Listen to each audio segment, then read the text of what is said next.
Shalom, selamat pagi Bapak Ibu Saudaraku yang terkasih di dalam Tuhan kita Yesus Kristus.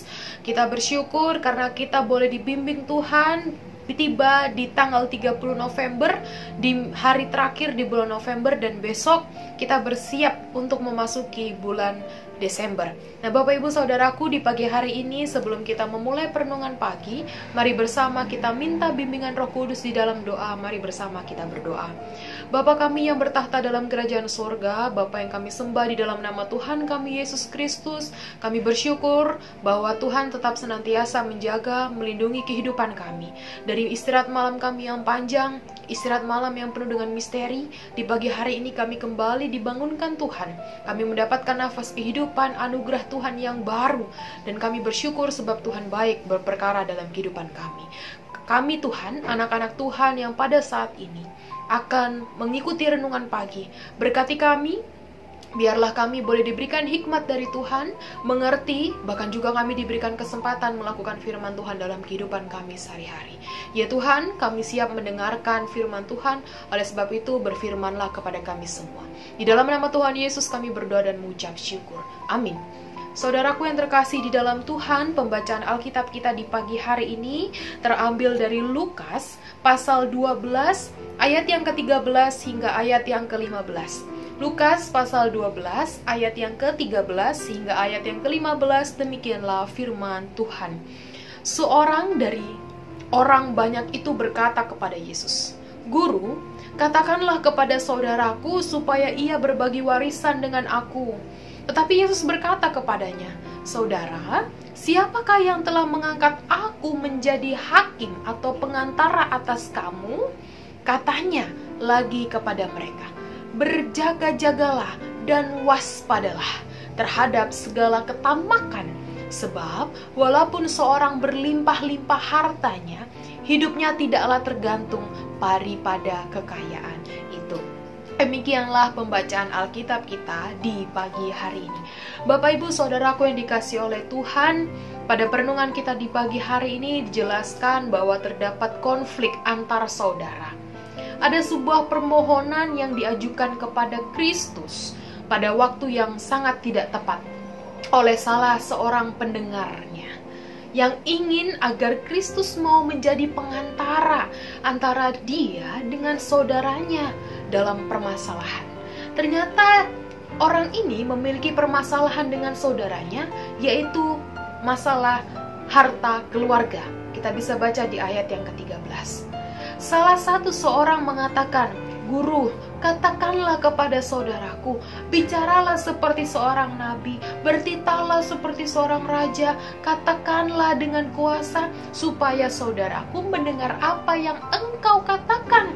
Bicaralah kepadanya supaya ia berbagi warisan dengan aku." Nah, seorang ini menganggap bahwa saudara itu telah berbuat salah kepadanya, dan oleh karena itu dia meminta kepada Kristus agar Kristus menjadi penengah.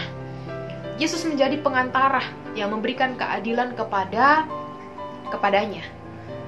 Dia tahu bahwa hukum itu berharga. Nah, Bapak Ibu Saudaraku yang dikasihi oleh Tuhan, adakah saudara-saudara kita di dunia ini berlaku dengan hal demikian? Di mana kehidupan dengan keluarga antara saudara tidak terjalin harmonis, tidak ada rasa keadilan ataupun rasa kasih sayang terhadap saudara satu dengan yang lainnya. Hal ini terjadi dalam pembacaan kita di pagi hari ini. Kristus bertanya kepada mereka tentang masalah ini di ayat yang ke-14. Yesus bertanya demikian, "Saudara, siapa yang telah mengangkat aku menjadi hakim atau pengantara atas kamu?"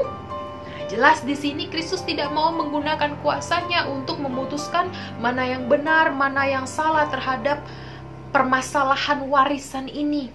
Yesus merasa bahwa ini bukan tugasnya, ini bukan tugas peruntusannya. Kemudian Yesus menjawab, "Siapa yang telah mengangkat aku sebagai hakim?" Perkataan Yesus ini secara tidak langsung, Yesus ingin menjawab bahwa dia tidak mau menjadi hakim atau pengantara pada permasalahan hal itu. Kenapa? Karena tugas Yesus adalah menyampaikan kebenaran firman Tuhan, supaya orang-orang mengerti dan mengenal Allah melalui dirinya.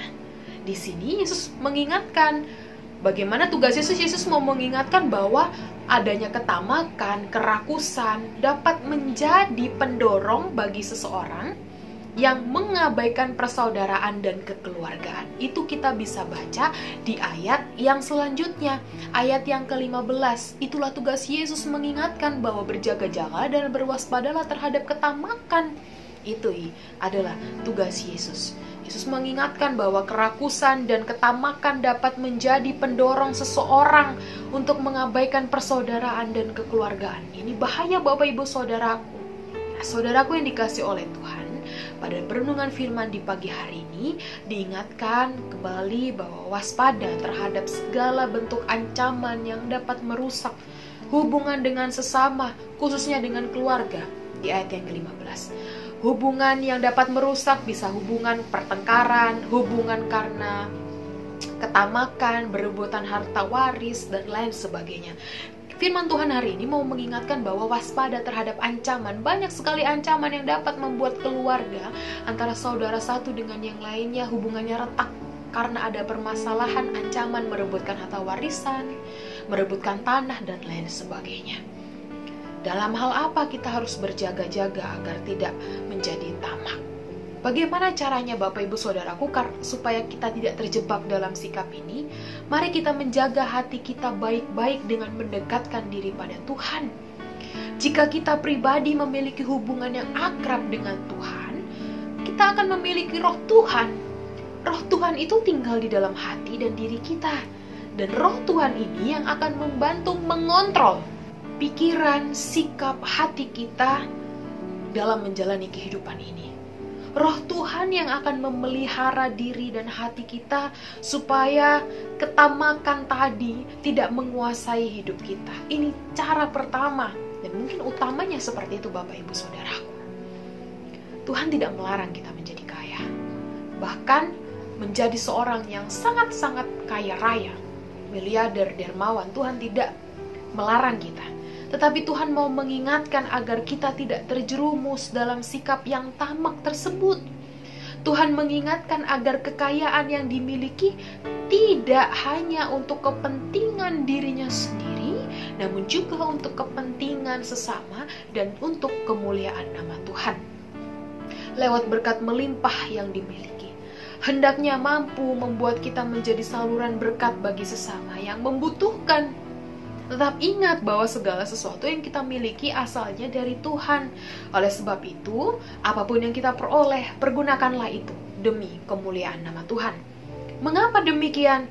Mari bersama kita refleksi Bapak Ibu Saudaraku. Apakah keselamatan dapat kita bayar dengan kekayaan yang kita miliki? Apakah keselamatan dapat kita bayar dengan kekayaan yang kita miliki? Kita bayar sepenuhnya dengan apa yang kita punya? Kita berefleksi dengan hal itu. Dalam iman Kristen, kita imani bahwa apapun yang kita miliki semua karena Tuhan.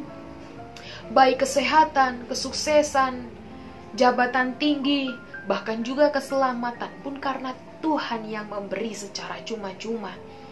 Nah, pemahaman ini yang harus kita pegang supaya kita tidak terikat, terjerat dalam sifat ketamakan tadi.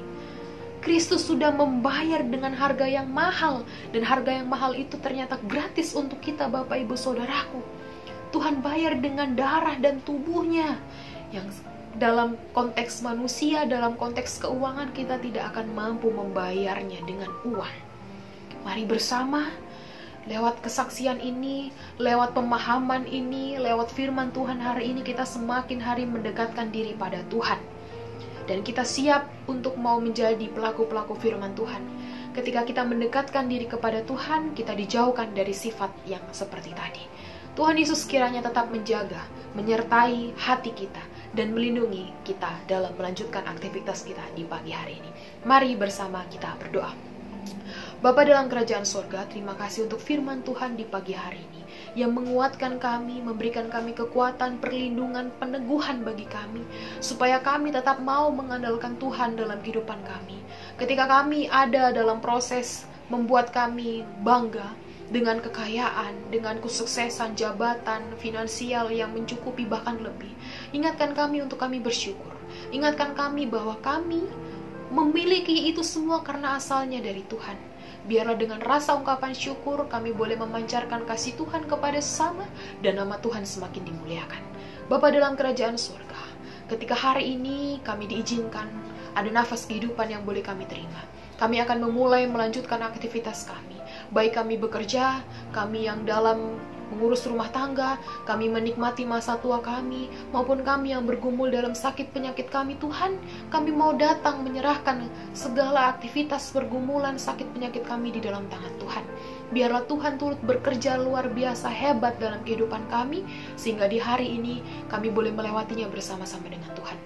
Mungkin ada begitu banyak persoalan, tantangan, kekhawatiran, ketakutan, tapi ketika kami mau mengundang Tuhan dalam kehidupan kami tetap yakin bahwa sepanjang hari ini Tuhan tetap ada bersama dengan kami. Oleh sebab itu Tuhan, biarlah kami semakin mendekatkan diri kepada Tuhan, kami tetap beryakin dalam iman penuh harap di dalam Tuhan. Ya Tuhan, inilah doa syukur kami, karena kami siap melanjutkan aktivitas kami di hari ini, karena Tuhan menyertai kami. Di dalam nama Tuhan Yesus kami berdoa dan mengucap syukur. Amin.